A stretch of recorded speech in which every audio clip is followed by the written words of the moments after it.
We're starting the Sefer Sichos Haran, Rabbi Nachman's Wisdom, paragraph 1. These are the unofficial, informal shiurim that Rabbeinu Zal gave, sometimes when he was traveling, talking to a person, that have a tremendous amount of wisdom in them. We know the Gemara makes a statement, Sichas chulin shel Talmidei Chachamim tzrichan limud.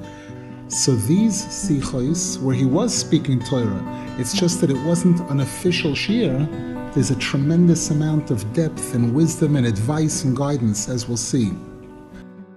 The first sicha, Rabbeinu Zal begins quoting a pasuk in Tehillim, chapter 135, where the pasuk says, Ki ani yodati, ki godol Hashem va'adonenu mikol elikim. David HaMelech says, because I know that Hashem is great, Hashem, our master, is great and greater than all the others. David HaMelech used these words, Ani Yodati, because the greatness of Hashem that a person is feeling at any given moment is impossible to communicate to somebody else.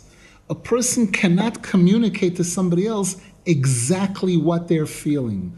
They can share a little bit, they can say something about it, but the true recognition and awareness and feeling that a person has about Hashem and towards Hashem is something that a person cannot express to somebody else.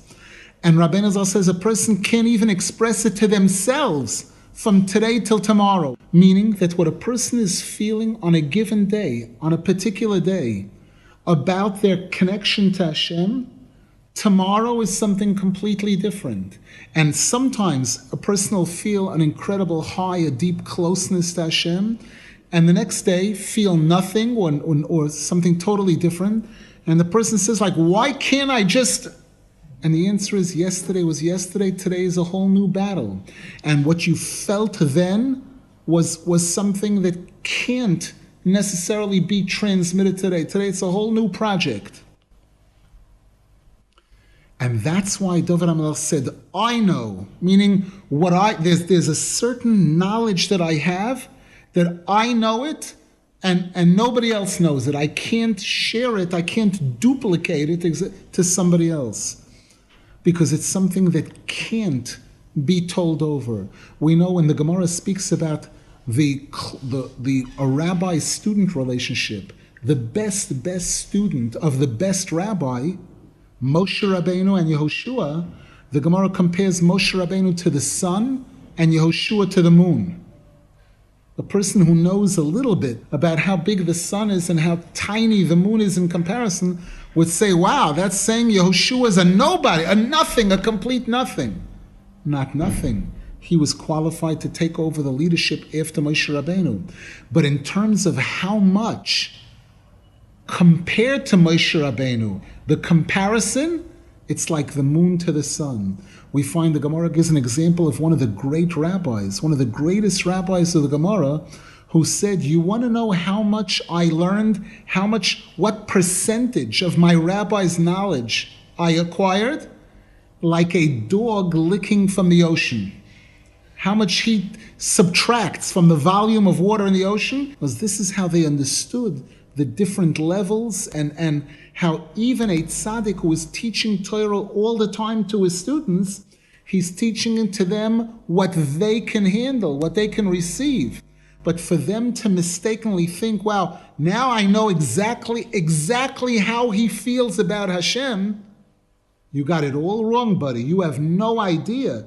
What he's conveying to his students is a fraction of what his perception of Hashem is and of the Torah.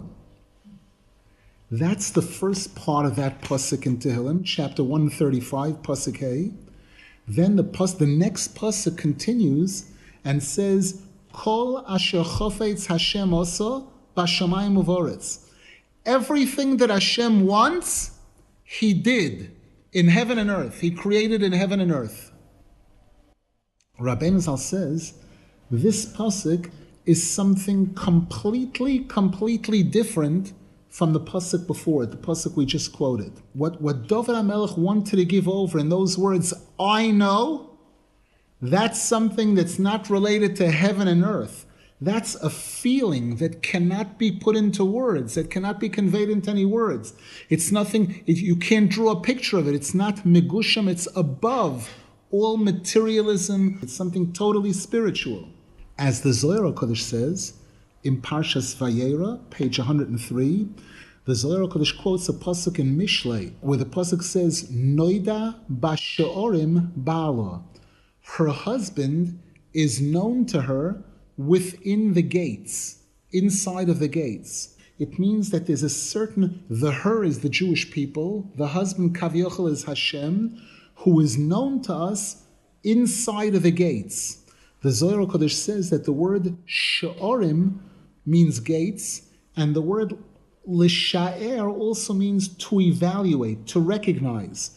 The Zohar HaKadosh says, Kol chad lefuman demeshar b'libei, that when it comes to recognition of Hashem and a feeling for Hashem, it's to each and every, it's different between each and every single individual according to what that person is able to evaluate with his heart.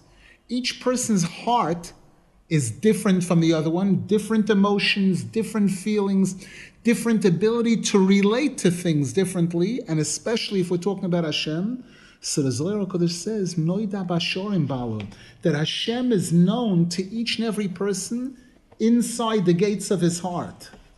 Meaning again, and something that cannot be conveyed outside, cannot be conveyed to others. That inner feeling that a person has about Hashem.